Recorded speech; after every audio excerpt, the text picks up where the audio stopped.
The movie starts with a high school student named Jiyoon. His friend Youngjo calls out to him, so Jiyoon walks over and joins him. Then a bunch of students show up behind them. Turns out, they're Jiyoon's guys. Then the story flashes back in time. Jiyoon's sitting with his sister in the school principal's office. The principal had called her in because of Jiyoon's bad behavior. He's super troublesome and always causing problems at school. She's not happy with how aggressive Jiyoon is with other students, and his grades are really bad too. Jian's sister apologizes for his actions and asks the principal to forgive him, giving him one last chance. She promises that Jian will change for the better, explaining that he grew up without parents since he's an orphan. But the principal says something rude, implying Jian wasn't raised properly since he doesn't respect the school's rules. That really pisses Jian off. He stands up and starts cursing at her, so the principal decides to expel him from school. That night, Ji was at home searching online for a new high school. While scrolling, he stumbles on a school with really weird rules. All the students there are criminals and troublemakers, and they're actually allowed to fight each other without any punishment. He finds out the school building used to be a juvenile prison before it got turned into a high school. The next day, Ji goes to the school, and right before he enters the principal's office, a ball hits him straight in the head. Turns out, a bunch of students threw it. One of them walks up to Ji, and Ji assumes they're trying to challenge him to a fight. So he gets into a fighting stance, ready to go. But then, the guy suddenly bows to him, apologizes, and treats him with total respect before walking away. Ji's confused, but he doesn't overthink it and heads to see the principal. When he walks in, the principal looks messy and his office is almost empty. He opens Ji's file but doesn't seem to care much, then asks Ji if he's into fighting. Ji tells him, yeah, he's a fighter and loves to fight. The principal just says he'll find out if that's true soon enough. After that, Jin goes to his class and tries to show off his strength in front of the other students. But to his surprise, none of them even try to stand up to him, except for one guy named Yang. Yang walks up to Jin, introduces himself, and asks if Jin has ever committed any crimes or been to jail before. Jin ignores the question and doesn't answer. Suddenly, the bell rings, but it's not a normal bell. It's a loud siren, just like the ones used in prisons. Right away, all the students leave the classroom without saying a word to Jin. Then, Yang takes Jin down to the basement, where Jin's shocked to see two students fighting in the middle of a huge crowd. Everyone's watching, cheering, and betting money on the fight. Young tells Jin this is the place where all the battles happen, and that the school holds a fighting tournament every year, with real money bets involved. He explains that both students and teachers make a lot of cash from these fights. Jin also finds out that whoever wins all the matches becomes the top dog. He gets power, respect, and special treatment from everyone in the school. After that, Jin and Young sit together, and Young starts explaining the rules that control the fights at school. He tells Jin that both students and teachers have to follow them. The most important rule is that no fights are allowed outside the basement. Jin's kind of surprised. He's not the type who likes following rules. But Young tells him that without those rules, things would get totally out of control. The school would turn into a full-on battlefield, and people could actually end up getting killed.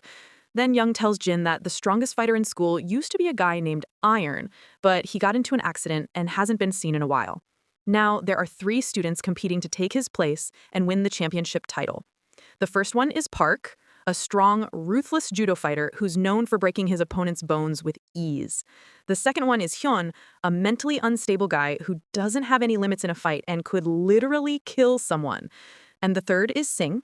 He looks calm and polite, so most people think he's harmless when they first see him. But in reality, he's the strongest one and the top contender for the championship. After Young finishes talking, Ji walks away and goes straight to Sing, telling him he wants to challenge him to a fight. But Sing refuses, saying he doesn't like breaking the rules. Ji laughs at him and starts mocking him. But suddenly, Sing's guys show up and attack Ji. They beat him up badly, knocking him to the ground. Ji tries to fight back, but they overpower him, and he ends up losing consciousness. Later, Ji feels down about what happened, and Young tells him it was his fault for underestimating Sing. To prove it, Young takes Ji to the basement. There, Ji sees Sing in a fight and realizes the guy's insanely strong. He's calm, focused, and wins his match with almost no effort. That makes Ji even more determined to fight him. so Ji signs up for the tournament. In his first match, he lands some powerful hits on his opponent and shows off some serious fighting skills, winning the match pretty quickly. But the other students aren't too happy about it since they lost money betting against him. In the next fight, though, they start betting on Ji, and when he wins again, everyone's cheering and celebrating after making a lot of cash. After that, Ji keeps training hard and fights in heavy matches during the tournament. Every time, he amazes the students with his moves, and he can beat his opponents easily no matter how strong they are. Because of his streak of wins, Ji makes it to the round of 16. The principal isn't happy like the others. He's been betting against Ji and kept losing money until he lost a big amount, so now he's planning to make Ji lose in the tournament. The next day, Ji's sitting with Young when Park, the judo guy, walks in and tells Ji he's gonna be his opponent in the round of 16, then leaves. Ji's surprised because he didn't expect to face Park, and Young says the principal probably arranged it to get rid of him for the money he lost. Ji goes home and searches online for all the judo moves and reads up on them so he can figure out how to counter them. On the day of the fight, Ji goes straight at Park, throwing some really powerful punches. But Park's got insane endurance. He barely feels any of them. Then Park grabs Ji by his clothes and slams him hard onto the ground. Ji gets back up and keeps fighting, but Park keeps grabbing him and throwing him down again and again until Ji starts getting dizzy and can't see clearly. At that point, Park thinks he's got the win in the bag, but then Ji suddenly takes off his shirt so Park can't grab him anymore. Ji rushes at him, hitting him over and over, and when Park tries to grab him again, he can't. Ji keeps landing heavy blows until he literally lifts Park off the ground and slams him down. Park passes out cold. Everyone around starts cheering and shouting Ji's name, except for the principal, who's furious about what just happened. The next day, Ji was in class, and all his classmates were cheering his name, super happy that their class now had a real champ like him. Suddenly, Hyun, the crazy one, walked in and warned Ji, saying he'd be his opponent in the quarterfinals. He told Ji to quit because he might actually kill him during the fight. Then Hyun pulled out a small medal from his pocket and started mocking Ji with it. On the day of the fight, Hyun attacked Ji like a madman, hitting him with everything he had. But Ji blocked his punches and countered hard, landing several hits. Even though Hyun fell to the ground multiple times from Ji's strikes, he kept getting back up and continued fighting. He moved fast, dodging Ji's punches and hitting back. During the fight, Hyun's medal fell, and that's when everyone realized how much it meant to him. It was a gift from his parents who had passed away. Hyun lost focus for a moment, and Ji took the chance, going all in with powerful hits until he won the match. The crowd went wild, cheering for Ji. But then, out of nowhere, everything went quiet. Iron, the school's champion, had just walked in. Everyone was shocked. They couldn't believe he was back. After that, Sing met Iron, and it turned out Iron wasn't happy with the Fight Club's rules. He wanted to cancel them and make new ones that allowed fighting anywhere in the school. Sing was surprised and asked why, and Iron told him he wanted the fights to end with the loser's death. Sing didn't like what he heard and told Iron he'd never let him change the rules. So they agreed to have a private fight, and whoever won would have the final say. They went down to the basement and started an intense fight. Both Sing's guys and Iron's guys were there watching, and Young and Ji were also there, shocked by how brutal the battle was. Iron proved to be insanely strong and hard to beat. Sing tried to land some hits, but Iron blocked them, knocked him to the ground, and kept hitting him hard until he passed out. Then Iron turned on the fight official and beat him up too until he blacked out. The next day, Iron ran into Hyun and beat him up. Then he went after Park and fought him too. It turned out Iron was getting revenge on anyone who ever tried to take his place. All the students ended up joining Iron's side, just to make sure he wouldn't hurt them. Even Sing's men left him and joined Iron. Even Young switched sides and joined Iron's team, and just like that, Iron took full control of the school again. He changed the fight rules however he wanted, and it was clear no one could stop him.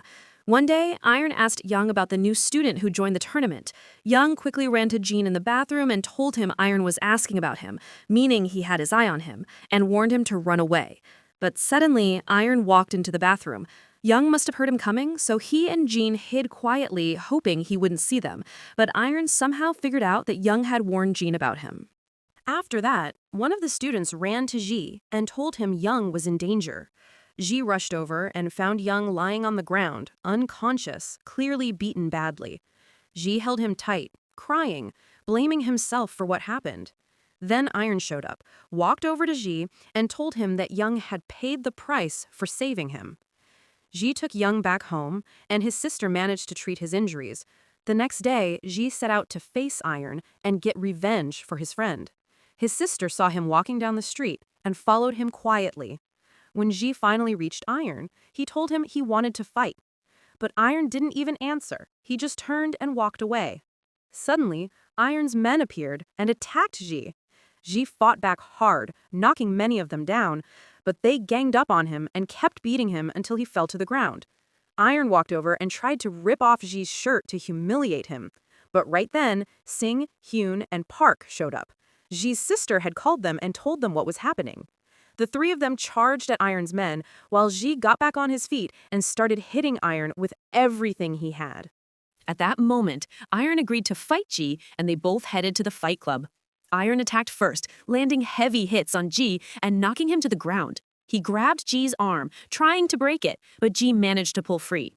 Ji then rushed at Iron and started throwing powerful punches, but Iron hit back hard and knocked Ji down again, pounding his face non-stop until Ji was almost out of strength and couldn't fight back. But Ji gathered every bit of power he had left, blocked Iron's next move, and hit him with a massive punch that broke Iron's arm. Then Ji unleashed a brutal combo, hitting Iron again and again until Iron fell to the floor, completely knocked out. Ji had won the fight and finally avenged his friend, Young. Now, Ji stands face-to-face with Sing in the basement. The fight coordinator steps in and announces the final match of the tournament, Ji versus Sing. After the old rules were brought back, Young stands among the students, watching closely. Ji looks at Sing and says he doesn't care who wins. What really matters is keeping the fighting rules alive. And that's where the movie ends. If you liked the video, don't forget to like it and subscribe to the channel.